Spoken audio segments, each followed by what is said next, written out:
Hey guys, this is Jam of JamOnline.ph and welcome back to my channel, and today we're gonna take a closer look at the latest smartphone from POCO, and it's the POCO X5 5G. So this smartphone basically comes with a pretty good price range. It comes with a 120Hz AMOLED display. It's a Snapdragon 695 processor. I know a lot of you might comment on that one.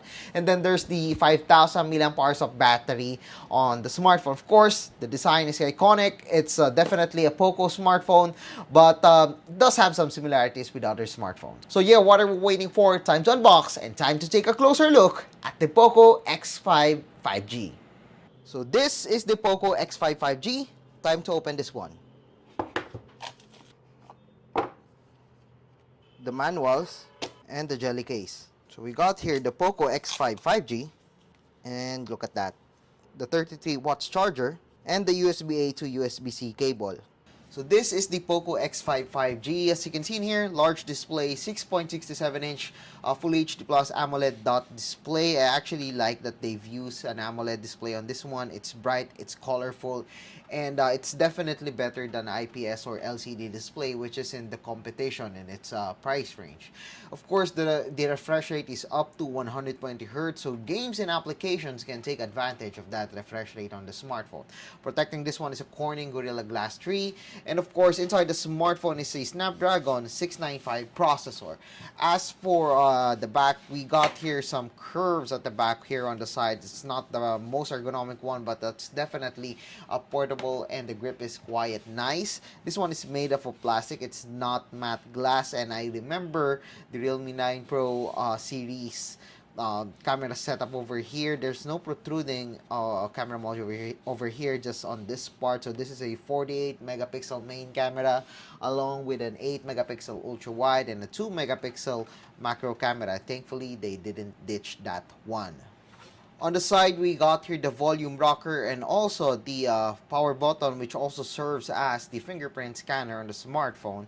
And below, there's the USB Type-C port. There's also a headphone jack at the top of the smartphone, so that's a welcome upgrade. And yeah, that is basically it for the most features that we can expect on the hardware side of the smartphone.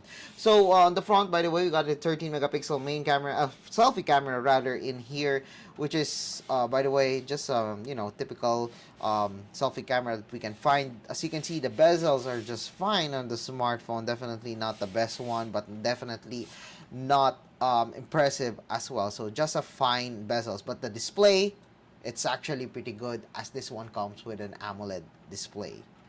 The battery is pretty spacious at 5000 mAh, and of course there's the 33 watts fast charger on the smartphone. So yes, I'm quite happy with that one.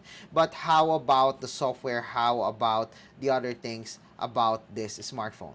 Alright, so the smartphone does come with a very fluid design. Actually, I haven't changed this one yet to 120 Hz. So there we go, we've changed it to 120 Hz. I believe this one isn't dynamic refresh rate, so you have to rely on 60 Hz or 120 Hz. But of course, 120 Hz will drain your battery much faster. But as you can see, it is a lot smoother and better.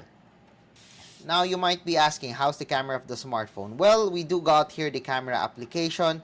So as you can see in here in video, we could record only at up to 1080p, which is quite disappointing. We do not have a 4K, but that is a technical limitation of the Snapdragon 695 processor, which is why most smartphones doesn't have 4K as long as they're using a 695 processor from Qualcomm. Of course, it comes with Pro mode, Documents mode, and different modes like Portrait, Night mode, and a lot more. Basically, it's a typical camera that you can expect from a smartphone. So as for the camera quality of the POCO X5 5G, well, it isn't the best one, even for its price range. I believe it has something to do with the hardware and also the Snapdragon 695, which is in turn, yung post-processing of the images isn't that great. But it will do just fine as long as you're shooting inside, with the well-lit condition for social media. But if you're expecting the best, almost a flagship level, well, don't expect too much from this one. Sometimes it gets too overexposed. Sometimes it lacks a little bit of color, but most of the times just quite fine. Just, an average camera quality, which is what we can expect from its price range. So a lot of you might say that, okay, the POCO X5 5G is a little bit problematic when it comes to the processor. It's a Snapdragon 695, it lacks 4K, and when it comes to gaming quality, it isn't the best one that we can see for the smartphone. But you should consider also the price. This one starts at 12,499 pesos. At its price range, the Snapdragon 695 will do just fine. And as for the display, we got here an AMOLED display. That is something that I really appreciate with this smartphone, and it comes with 120 Hz refresh rate. So that's another thing that you should also consider, because it's an AMOLED and it comes with 120 Hz refresh rate. As for the battery, I haven't tested it fully yet, but I'm confident that this one would last pretty long, as this one comes with a 5,000 mAh of battery. So I guess that's it for our video for the POCO X5 5G. It might not be a perfect smartphone, but for its value, this one is quite good. So if you like this video, don't forget to give us a thumbs up, and of course, don't forget to subscribe to our channel, and be sure to click that subscribe button along with that bell button to get notified of our latest videos here in my YouTube channel. So once again, I am jamonline.ph. Thank you for watching, and see you guys again in my next video.